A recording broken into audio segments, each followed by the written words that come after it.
11장 28절에서 30절까지입니다.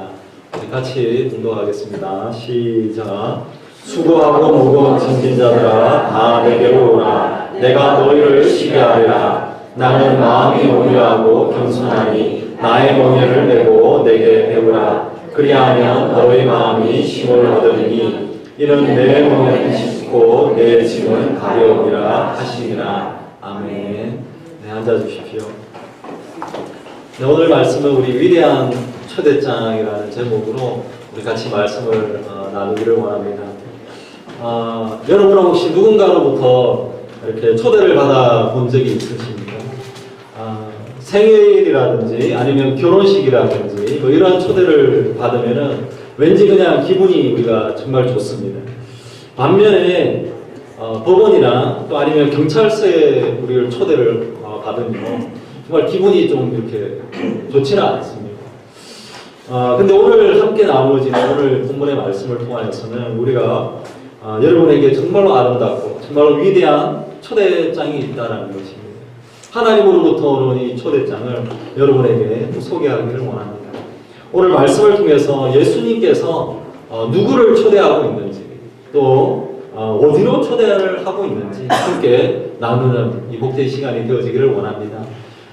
첫 번째로 우리가 말씀을 봤을 때 수고하고 무거운 짐진 자들을 다 초대하고 있다라는 사실입니다. 오늘 본문의 말씀에 28절의 말씀에 제가 다시 한번 더 읽어보겠습니다. 수고하고 무거운 짐진 자들아 다 내게로 오라. 내가 너희를 쉬게 하리라. 오늘 여기 말씀에 보면 수고하고 무거운 짐진 자들이다 라고 이렇게 말씀을 하고 있습니다. 근데 여기 말씀에 보면 수고하고 있다라고 하는 그 말에 보면 정말로 이 표현은 무슨 표현이냐면 정말로 힘든 일을 많이 하고 또 아니면 땀을 정말로 많이 흘리고 난 후에 정말로 지쳐있는 그런 상태를 지금 이야기를 하고 있습니다. 그리고 무거운 짐을 졌다라고 하는 그 표현은 또 여기에 나옵니다. 무거운 짐을 졌다라고 하는 것은 수동적인 입장입니다. 다시 말해서 자기에게 감당할 수 없는 정말로 무거운 저 짐을 등에 짊어지고 나아가고 있는 사람을 이렇게 이야기를 합니다. 그래서 어떻게 보면 정말로 엄청난 그 무게에 자기가 짓눌려 있는 정말로 힘들어하고 있는 그런 상태를 여기에서 이야기를 하고 있습니다. 그래서 오늘 여기 말씀에 보면 수고하고 무거운 짐진 자다라고 이렇게 이야기하고 있는데 이 말을 다시 표현하면 육체적으로 우리가 노동을 많이 해서 정말로 엄청나게 피곤한 상태, 그래서 정말로 잠이 와서 도저히 내가 눈을 뜰 수 없고 정말 눈꺼풀이 내려와서 육체적으로 정말로 피곤한 그러한 상태의 사람을 이야기하는 것입니다. 그리고 또한 수고하고 무거운 짐진 자다라고 이야기하는 것은 또 다른 말로 표현하면 정신적으로 우리가 엄청난 스트레스를 정말 많이 받고 있는 상태. 그래서 정신적으로 정말로 내가 나의 이 정신적으로 정말 피곤한 그러한 상태를 또 이야기를 하는 것입니다. 또한 여기 말씀에 보면 수고하고 무거운 짐진 자다라고 하는 것은 또 어떻게 표현을 되어지냐 하면 인생에 우리가 가지고 있는 많은 문제들이 있습니다.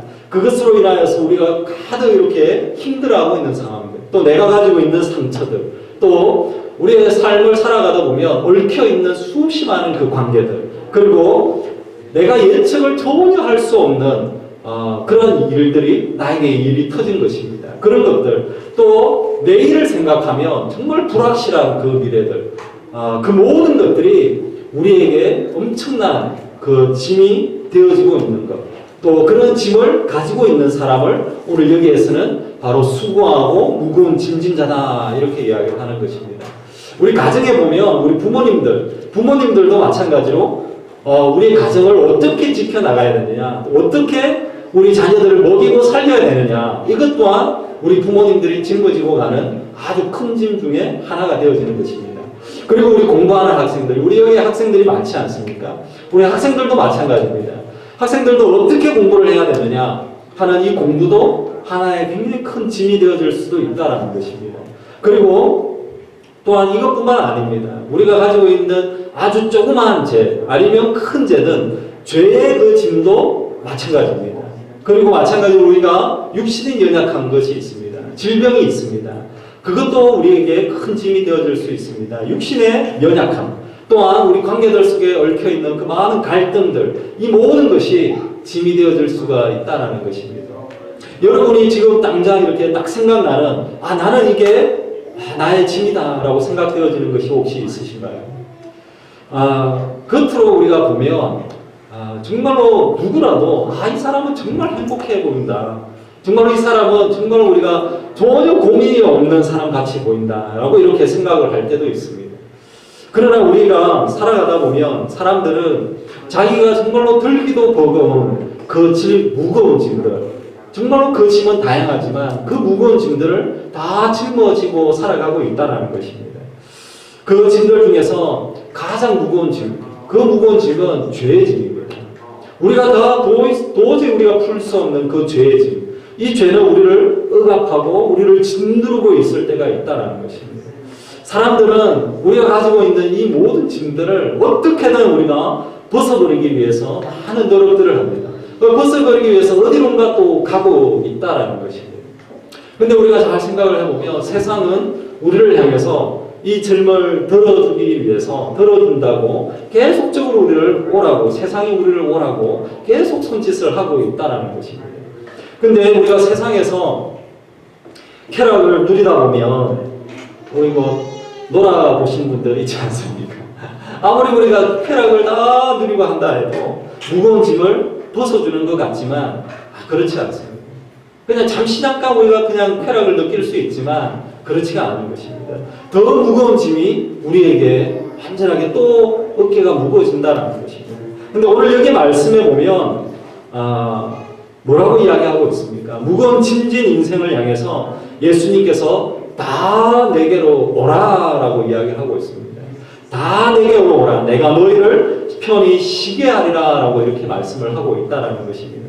예수님은 두 팔을 벌리고 환영하고 있는 것입니다. 누구를 부르느냐? 바로 수고하고 무거운 짐진 자를 다 부르고 있다는 것입니다. 누구든지 내게 오는 자에게 평안을 주겠다. 안식을 주겠다라고 주님은 말씀을 하고 있다는 것입니다. 근데 예수님이 과연 누구이기 때문에 우리를 이렇게 오라고 하느냐라는 그런 질문이 들 수 있습니다. 우리 마태복음 16장 16절의 말씀에 보면 베드로의 그 고백이 있습니다. 시몬 베드로는 이렇게 고백했습니다. 시몬 베드로가 대답하여 이르되 주는 그리스도시요 살아계신 하나님의 아들입니다 라고 고백을 한 것입니다. 바로 베드로의 고백처럼 예수님은 그리스도가 되어주시고 바로 하나님의 아들이 되어주시는 것입니다. 이 말을 다르게 표현하면 예수님이 바로 온 땅을 창조하시고 온 땅을 다스리시고 통치하시는 바로 하나님이시다라는 것이고 바로 하나님 앞에 나오라라고 이야기를 하고 있다라는 것입니다. 그리고 요한복음 14장 6절의 말씀에 보면 또 이렇게 표현을 하고 있습니다. 예수께서 이르시되 내가 곧 길이요 진리요 생명이니 나로 말미암지 않고는 아버지께로 올 자가 없느니라 라고 이렇게 말씀을 하고 있습니다. 오늘 여기 말씀에 보면 예수님이 누구인지 분명하게 말씀하고 있습니다. 예수님은 길이다 라고 이야기하고 예수님은 진리다 라고 이야기하고 있고 예수님은 생명 그 자체다 라고 이야기를 하고 있다는 것입니다. 예수님은 길이 되어주시는 것입니다. 예수님이 말씀하신 내가 곧 길이요라고 하는 것은 많은 그 길들 중에 하나다라는 그런 의미가 아니고 많은 그 길들 중에 하나가 아니라 유일한 길이다. 한 길밖에 없다라는 것을 이야기를 하는 것입니다. 하나밖에 없는 그 길, 두 개가 있는 길이 아니다라는 것입니다. 유일한 길을 이야기하는 것입니다. 인생에서 우리가 자주 하는 질문들이 있습니다. 내가 가고 있는 이 길이 정말 맞는 길이냐? 내가 지금 이렇게 가고 있는 길이 진짜 제대로 가고 있느냐라는 질문을 우리는 자주 던지게 되어지는 것입니다. 그렇기 때문에 우리는 때로는 두 개의 그 갈림길이 나올 때 어디를 가야 될지 정말 우리는 고민을 할 때가 너무나도 많다라는 것입니다. 그리고 때로는 이 길을 우리가 정말로 가고 싶어서 정말 내가 이 길을 정말 가고 싶어서 한번 가봤습니다. 근데 갔는데 결국에는 잘못 왔다. 내가 잘못 온 것 같다. 이렇게 우리가 생각하는 그 길도 있을 수가 있다는 것입니다. 그리고 우리가 때로는 우리가 길을 가고 있는 그 길들 속에서 내가 열심히 가고 있는 것 같은데 계속 왠지 모르게 방향을 다 잃어버리고 있는 그래서 제자리를 그냥 빙글빙글 돌아가고 있는 그러한 우리의 모습도 있을 수도 있는 것입니다. 그리고 때로는 우리가 길이 없는 것을 내가 개척하겠다라고 생각하면서 길이 없는 것을 그렇게 우리가 뚫어보려고 또 길이 없는 것을 그렇게 애써보려고 가려고 애써보고 있는 그런 우리의 모습들도 있을 때가 있는 것입니다. 근데 잠언 14장 12절의 말씀에 보면 이렇게 말씀하고 있습니다. 길에 대한 이야기입니다. 어떤 길은 사람이 보기에 바르나 필경은 사망의 길이다라고 이야기를 하고 있다라는 것입니다. 세상에는 길을 안다라고 하는 사람들이 정말 많습니다. 나를 따르라, 내가 길이다라고 생각하는, 그래서 그런 이야기를 하는 사람들이 많습니다. 내가 하는 말만 들으면 정말로 올바른 길을 갈 수 있다라고 이야기하는 사람들도 많다라는 것입니다. 그러나 세상이 가르쳐주는 그 길은 오늘 여기의 말씀에 잠언 14장 12절의 말씀처럼 그 마지막은 사망이다라는 것입니다. 감각적으로 우리가 길을 또 잘 찾는 사람들도 있습니다. 그러나 예수 그리스도가 없으면 그 결국은 사망이다라고 할 수 있는 것입니다. 바로 예수님이 유일한 길이다라는 것을 깨달아 아는 저와 여러분이 되어지기를 간절히 축원합니다. 그래서 유일한 길을 따라서 가는 여러분이 되어지기를 간절히 축원합니다. 오늘 여기 보면 또 내가 곧 길이요 진리요 생명이다라고 했는데 두 번째는 진리다라고 이야기하고 있습니다. 진리가 무엇입니까? 진리는 진짜를 이야기합니다. 진리는 영원히 변하지 않는 것을 이야기합니다. 절대로 진리는 변하면 안 됩니다. 살다 보면 우리가 또 이런 질문들을 우리가 많이 합니다. 야, 이게 진짜냐라는 거예요. 이게 진짜냐라는 거죠. 근데 저도 그렇고 여러분도 그렇지 않습니까? 우리는 가짜를 원하지 않습니다. 정말로 우리는 진짜를 정말로 갈망한다라는 것입니다. 생명을 줘도 우리가 아깝지 않은 그런 친구들이 있습니다. 여러분들 친구들 있지 않습니까? 정말로 우리가 생명을 줘도 정말로 아깝지 않은 정말 친구입니다. 진짜 친구다라고 생각되는 그런 사람들도 있습니다. 근데 살다 보면 원수가 될 때도 있다라는 것입니다. 우리가 사랑도 마찬가지입니다. 이 사랑만큼은 진짜 사랑이다. 이 사랑만큼은 변함이 없는 사랑이다라고 생각되어집니다. 그러나 그 사랑에도 배신을 당할 때가 있는 것입니다. 가짜 사랑도 있다라는 것입니다. 때로는 우리가 진실인 줄 알았는데 나중에 보니까 가짜로 판명이 날 때도 있다라는 것입니다. 정말로 우리가 진짜와 유사한 정말 양의 탈을 쓴 그런 가짜들이 너무나도 많다라는 것입니다. 우리는 거짓된 것을 향해서 때로는 온 힘을 다해서 우리가 나아갈 때도 있다라는 것입니다. 우리는 진짜를 향해서 나아가야 되는 것입니다. 그 진짜는 변하지 않는 것입니다. 그 진리가 여기 있는 것입니다. 그 진리는 예수 그리스도. 예수 그리스도 안에 진리가 있는 것입니다. 예수 그리스도를 향해서 나아가는, 가짜를 향해서 나아가지 마시고 진짜를 향해서 나아가는 여러분이 되어지기를 간절히 축원합니다. 그리고 보면은 예수님이 또 누구라고 했습니까? 길이요 진리요 생명이다라고 했습니다. 생명인 것입니다. 예수님이 누구냐? 생명인 것입니다. 우리의 인생 중에서 많은 고민들을 합니다. 많은 인생의 그 고민들 중에서 삶과 죽음에 대한 그런 고민들을 정말 우리가 많이 하고 있다는 것입니다. 때로는 우리가 이런 생각을 합니다. 살기 위해서 내가 먹고 있느냐? 아니면 내가 죽기 위해서 먹고 있느냐? 어떤 것 같습니까? 살기 위해서 먹고 있습니까? 아니면 진짜 죽기 위해서 먹고 있습니까? 언제까지 우리가 살 것이냐? 이런 우리 질문들도 우리가 많이 하지 않습니까? 살기 위해서 우리가 열심히 일하고 공부하고 또 운동하고 먹기도 합니다. 그러나 우리는 계속적으로 죽음을 향해서 나아가고 있다는 사실입니다. 누구나 우리의 여기에 있는 죽음의 문제를 피해갈 수가 없습니다. 저도 죽음의 문제를 피해갈 수 없고 여러분도 죽음의 문제를 피해갈 수가 없다는 사실입니다. 로마서 5장 12절의 말씀에 보면 이렇게 말씀합니다. 제가 한번 읽어보겠습니다. 그러므로 한 사람으로 말미암아 죄가 세상에 들어오고 죄로 말미암아 사망이 들어왔다라고 이렇게 말씀을 하고 있는 것입니다. 하나님이 이 세상을 완전하게 창조하셨다는 것입니다. 그러나 아담과 하와를 통해서 하나님의 명령을 다 버리고 죄를 범하여서 하나님으로부터 다 버림을 받았습니다. 즉 다시 말해서 하나님과의 그 하나님과 분리되어져 있는 그것이 영적인 죽음을 이야기하고 있는 것입니다. 그리고 그 죄의 결과는 사망이다라고 하는 것입니다. 요한복음 3장 16절과 17절의 말씀에 이렇게 말씀합니다. 우리 이 말씀을 우리 같이 한번 읽어보기를 원합니다. 우리 요한복음 3장 16절 17절입니다. 같이 한번 읽어보겠습니다. 시작. 하나님이 세상을 이처럼 사랑하사 독생자를 주셨으니 이는 그를 믿는 자마다 멸망하지 않고 영생을 얻게 하려 하시니라. 하나님이 그 아들을 세상에 보내신 것은 세상을 심판하려 하심이 아니요 그로 말미암아 세상이 구원을 받게 하려 하심이라. 아멘. 오늘 여기 하나님께서 말씀해 주시고 있는 그 진리의 말씀이 있습니다. 하나님 예수님은 우리에게 생명을 주시는 분이시다라고 이야기를 하고 있는 것입니다. 영원한 생명을 주고 있다라는 것입니다.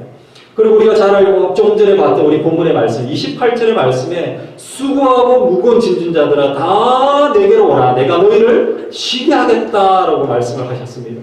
길이 되어주시고 진리가 되어주시고 생명이 되어주신 예수님께서 수고하고 무거운 짐진 자들에게 다 오라라고 말씀을 하고 있다는 사실입니다. 누가 우리의 수고로운 그 인생의 문제를 해결해 줄 수가 있겠습니까?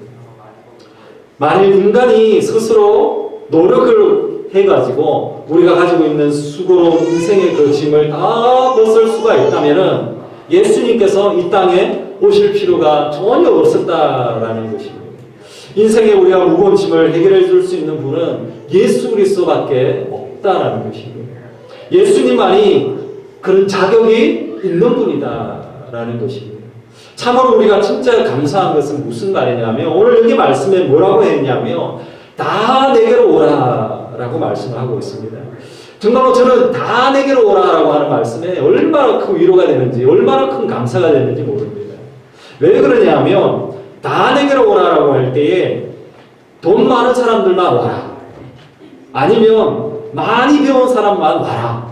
아니면 건강한 사람만 나에게 와라라고 이렇게 말하지 않았다라는 것입니다. 여기 보면 그게 아니라 다 누구나 다 내게로 와라. 누구든지 와라. 이것이 바로 복음인 것입니다. 누구나 다 갈 수 있는 것입니다. 돈이 있든지 없든지 상관이 없는 것입니다. 내가 많이 배웠든 배우지 않았든 그것이 상관이 없습니다. 건강한 자든 아픈 자든 그것이 상관이 없는 것입니다. 죄가 있든 없든 그것이 상관이 없는 것이고 남녀노소 그것이 다 상관이 없습니다. 누구나 예수 그리스도 앞에 나아갈 수 있는 자격이 있는 것입니다. 이것이 바로 복음인 것입니다. 100년 전에 우리 한국에서 선교사님들이 들어와서 선교를 했습니다. 선교사님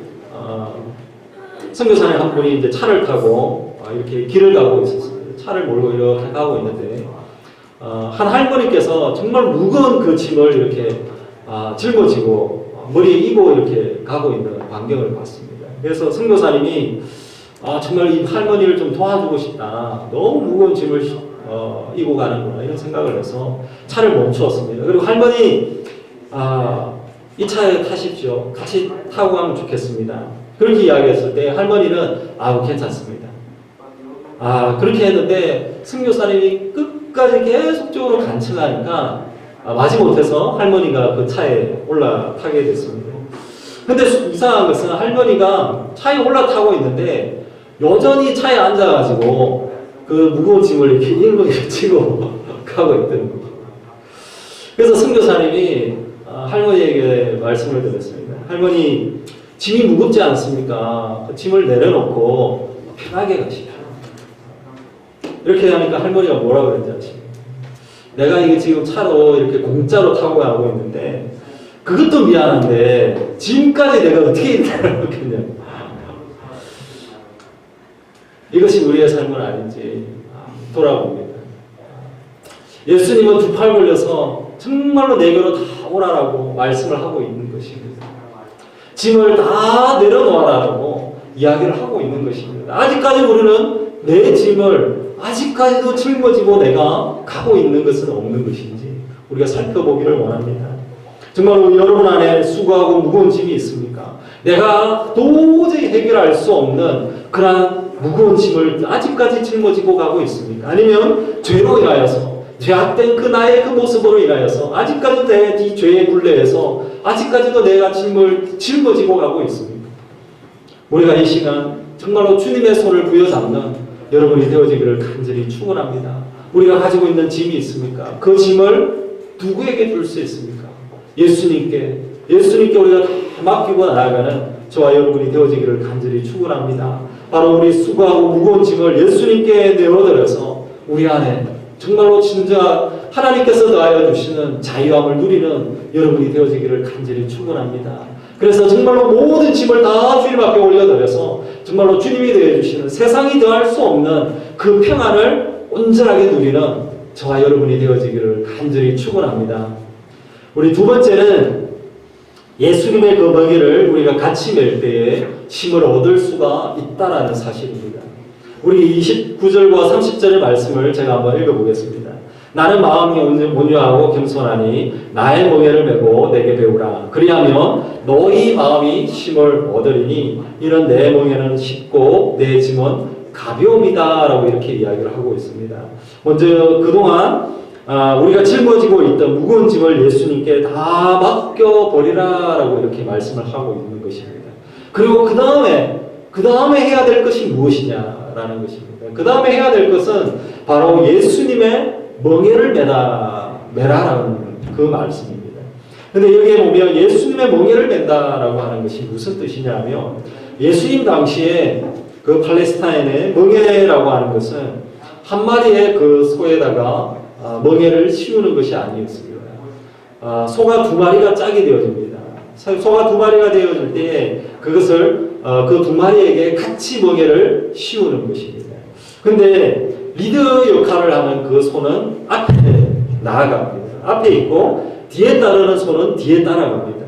그래서 같이 멍에를 매서 같이 그 소를 앞에 있는 소를 의지하면서 하나하나 이렇게 나아간다는 것입니다. 그렇기 때문에 앞에 가는 그 소는 뒤에 소를 끌고 가는 것입니다. 힘들고 어려운 부분이 있습니다. 그러나 뒤에 따라가고 있는 소는 그 같이 멍에를 맸기 때문에 앞에 소가 끌고 가는 대로 같이 나아가는 것입니다.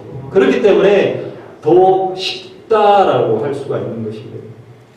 그냥 뒤에 있는 소는 그냥 따라가기만 해도 된다는 것입니다. 우리 군에 갔다 온 사람들 있지 않습니까? 군에 있으면은 목풍체제가 있습니다. 정말 큰 나무가 있는데 그 긴 통나무에 한 10명 정도가 힘을 합쳐서 이렇게 들었다 놨다 하는 뭐 그런 체조가 있습니다. 근데 이 체조를 할 때 제일 유리한 사람이 있습니다. 키가 제일 작은 사람. 키가 작은 사람이 굉장히 유리합니다. 그래서 팀을 짤 때 조금이라도 더 편하게 하려면은 팀을 짤 때 어쨌든가 내보다 더 키 큰 사람이 있으면 좋겠다. 뭐 이렇게 하면서 어쨌든가 그런 사람하고 짝을 이루려고 합니다. 아니면 내보다도 더 건강해 보이고 더 힘이 세 보일 만한 그런 사람하고 눈치를 보면서 와 이렇게 달려간다는 것입니다. 이것이 우리 멍에를 같이 매는 그 원리가 아닐까라고 생각을 해봅니다. 우리가 하나님 앞에 주님과 함께 멍에를 메고 나아가는 우리의 삶이 되어지기를 원합니다. 주님과 멍에를 매는 것입니다. 근데 우리가 살아가다 보면 우리가 주님과 멍에를 매지 않고 세상과 멍에를 맬 때가 있는 것입니다. 근데 하나님의 이 말씀에는 뭐라고 이야기하고 있냐면 고린도후서 6장 14절에 이렇게 이야기하고 있습니다. 제가 한번 읽어보겠습니다. 너희는 믿지 않는 자와 멍에를 같이 하지 마라 라고 이야기를 하고 있습니다. 여기에 무슨 말이냐 하면 이 말씀은 하나님이 없는 곳에서 진짜 힘을 진짜 평안을 누릴 수가 없다라는 것입니다. 세상이 짐을 들어주는 것 같지만 들어줄 수 없다라는 것을 이야기를 하고 있는 것입니다. 다시 말해서 세상의 힘과 세상의 권력을 따라서 정말로 안정감을 누릴 것 같습니다. 그러나 세상의 힘과 권력을 따라가다 보면 정말 우리가 그 힘에 끌려갈 수밖에 없는 그러한 연약한 존재가 더 되어질 수밖에 없다라는 것입니다. 세상이 주는 그 힘은 완전하지가 않다라는 것입니다. 세상은 우리의 짐을 다 들어주는 것 같습니다. 그러나 세상의 그 짐을 세상에 내어서 우리가 세상이 주는 그 짐을 더 많이 지어야만 된다라는 것입니다. 도박 같은 것도 마찬가지입니다. 도박을 통해서 우리가 돈을 많이 벌 것 같습니다.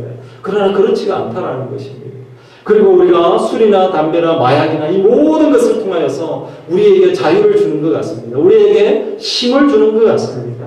그러나 그렇지가 않습니다. 그 마지막은 아니다라는 것입니다. 너무나도 허무한 인생으로 끝나버릴 수가 있다라는 것입니다. 예수님이 없이 살아가는 것은 어떠한 삶이냐? 예수님이 없는 삶은 멍에를 혼자 메고 가는 그 삶과 똑같다라는 것입니다. 그렇게 사는 삶 인생은 더 우리가 힘들 수밖에 없는 것입니다. 우리가 가지고 있는 지혜로 그 모든 짐을 다 떨어버리려고 하면 그것이 더 큰 짐이 되어질 수밖에 없다라는 것입니다. 멍에에 주어져 있는 그 힘을 자신이 다 끌어안아야 되는 것입니다. 주님의 멍에를 메시길 바랍니다. 주님의 멍에를 멜 때 우리가 가지고 있는 짐을 하나님 앞에 다 내어드릴 수 있기 때문에 우리는 정말로 기쁨으로, 감사함으로, 평안함으로 나아갈 수 있는 우리의 삶이 되어진다는 것입니다. 그래서 오늘 여기 말씀에서는 온유하고 겸손하신 예수님과 멍에를 같이 매면 어떠한 결과를 얻느냐? 쉼을 얻는다라고 이야기를 하고 있는 것입니다. 이 쉼을 얻는다라고 하는 것은 예수님의 손을 잡는다라는 그런 표현이 되어지는 것입니다. 예수님의 그 손을 잡는 것, 그것이 바로 우리의 쉬운 모든 것을 다 해결할 수 있는, 무겁고 힘들게 여겨지더라도 예수님의 그 손을 부여잡고 나아갈 때 그것이 쉽고 모든 것을 다 해결해 주시는 하나님의 그 손길을 누릴 수가 있다라는 것입니다. 그것이 바로 가장 안전한 길이 되어질 수가 있다라는 것입니다. 주님의 멍에를 매면 우리의 인생을 하나님이, 예수님이 우리의 인생의 인도자가 되어주신다는 것입니다. 우리의 삶을 한 걸음 한 걸음 이끌어 가신다는 것입니다. 이스라엘 백성들을 한 걸음 한 걸음 이끌어 주셨듯이 우리의 인생을 한 걸음 한 걸음 이끌어 주시게 되어지는 것입니다. 그래서 우리가 짊어지고 가기 힘든 모든 것을, 또 나 혼자 짊어지고 가기 힘든 모든 것을 하나님 앞에, 예수 그리스도의 십자가 앞에 한번 맡겨보는 그런 인생을 살아보지 않겠습니까? 여러분의 인생들이 정말로 하나님 앞에 정말로 다 내어드리고 주님 안에서 진정한 쉼을 누리는 우리 모두가 다 되어지기를 간절히 축원합니다. 1885년 3월 4일 날 한 교도소에서 있었던 일입니다. 1885년 3월 4일 날 한 교도소에 있는 수감되어져 있는 사형수, 그 사형수가 어느 날 그날 신문을 봤습니다. 근데 그 신문을 읽다가 하염없이 정말로 눈물을 흘리며 흘렸다라는 것입니다. 근데 그 신문에 이러한 타이틀이 있었습니다. 미국 제22대 대통령 클리블랜드 취임이라고 큰 타이틀이 적혀져 있었습니다. 그렇게 지나가다가 그 교도소를 지키는 그 간수가 이렇게 지나가다가 그 광경을 봤습니다. 하염없이 눈물을 흘리고 있는 그의 모습, 신문을 보고 있으면서 그렇게 눈물을 흘리는 것이었습니다. 그래서 사형수에게 다가갔습니다. 왜 이렇게 눈물을 흘리고 있느냐라는 것입니다. 그때 사형수가 이런 이야기를 했습니다. 오늘 클리블랜드가 대통령이 되어졌습니다. 근데 클리블랜드가 나는 젊었을 때의 친한 친구였습니다. 함께 길을 가다가 교회의 종소리를 들었습니다. 그때 클리블랜드가 나에게 이런 이야기를 했습니다. 친구야, 우리 저 종소리를 따라서 교회에 가지 않을까? 교회에 가자. 이렇게 이야기한 것입니다. 그때 나는 과감하게 거절했습니다. 그리고 거절하고 나서 내가 곧장 술집으로 나아간 것입니다. 결국에는 이것이 우리 둘의 운명을 갈라놓는 그 갈림길이 되어졌다라는 것입니다. 교회의 그 종소리, 교회의 그 종소리, 그것이 바로 하나님의 초청이었던 것입니다. 그 초청의 그 소리를 들었던 사람은, 초청의 소리를 듣고 교회를 향해서 나아갔던 사람은 결국에는 그 한 나라의 미국의 대통령이 되어준 것입니다. 그러나 그 교회의 종소리를 거부하고 술집으로 나아갔던 사람은 지금의 사형수가 되어졌다라는 것입니다. 한순간의 그 결정이 그들의 그 삶을 완전하게 갈라놓아버리는 그 갈림길이 되어졌다라는 것입니다. 오늘 이 시간도 너무나도 중요한 하다라고 생각이 되어집니다. 우리의 인생 가운데 오늘의 이 시간도 너무나도 중요한 것입니다. 주님의 손을 부여잡는 저와 여러분이 되어지기를 간절히 축원합니다. 우리가 주님의 손을 부여잡았을 때 우리의 인생이 어떻게 바뀔지 우리는 모르는 것입니다. 우리의 삶 가운데 이 교회의 종소리, 이 복음, 하나님의 그 손길, 주님이 원하시는 이 초청장을 온전하게 받으시는 여러분이 되어지기를 간절히 축원합니다. 오늘 여기 말씀해 보면 수고하고 무거운 짐진 자들아 다 내게로 오라라고 이야기하고 있습니다. 이렇게 이야기하시는 그 주님의 그 초청, 이 초청은 예수님이 살았던 그 당시에도 초청을 했지만 동일하게 지금도 우리를 초청하고 있다라는 것입니다. 수고하고 무거운 짐진 자들 누구라도 주님의 이 초청에 응답을 할 수가 있다라는 것입니다. 우리가 가지고 있는 이 고달픈 우리의 인생 가운데 수고하고 무거운 짐진 것들을 가지고 있는 분들이 있습니까? 주님의 손을 부여잡는 여러분이 되어지기를 간절히 축원합니다. 그래서 영원한 생명의 자리로 나아오라고 손짓하고 있습니다. 그리고 마찬가지로 진정한 안식이 기다리고 있다는 것을 또 주님은 말씀을 하고 있는 것입니다. 그 하나님의 그 초청장에 지금 우리가 그 손을 부여잡고 주님 앞에 나아가는 우리의 삶이 되어지기를 간절히 축원합니다. 그래서 주님의 손을 부여잡는 여러분이 되어지기를 간절히 축원하고 정말로 주님 앞에 우리가 가지고 있는 모든 짐을 다 내어들어서 그 안에서 진정한 자유함과 또 주님이 되어주시는 안식을 온전하게 누리는 저와 여러분이 되어지기를 간절히 축원합니다. 우리 같이 한번 오늘 여기 말씀을 놓고 우리 같이 한번 기도하기를 원합니다. 오늘 여기 말씀에 보면 수고하고 무거운 짐진 자들아 다 내게로 오라라고 말씀을 하고 있습니다. 예수님께 나아가서 수고하고 무거운 짐진 것을 다 내려놓을 때에 어떠한 결과가 나오느냐? 분명히 주님이 주시는 쉼과 자유와 참 평안을 누릴 수 있다라고 주님은 말씀을 하고 있는 것입니다. 하나님, 오늘 내가 가지고 있는 수고하고 무거운 짐들 그 모든 것을 하나님 내가 오늘 이 시간만큼은 하나님 내가 주님 앞에 내어드리기를 원합니다. 우리가 고백하며 우리가 함께 기도하기를 원합니다. 그리고 하나님 내가 같이 짊어지고 가고 있는 이 짐을 하나님 내가 이제 짊어지고 가는 것이 아니라 주님과 함께 내어드리고 주님의 몽에를 메고 나아가는 나의 삶이 되어지기를 원합니다.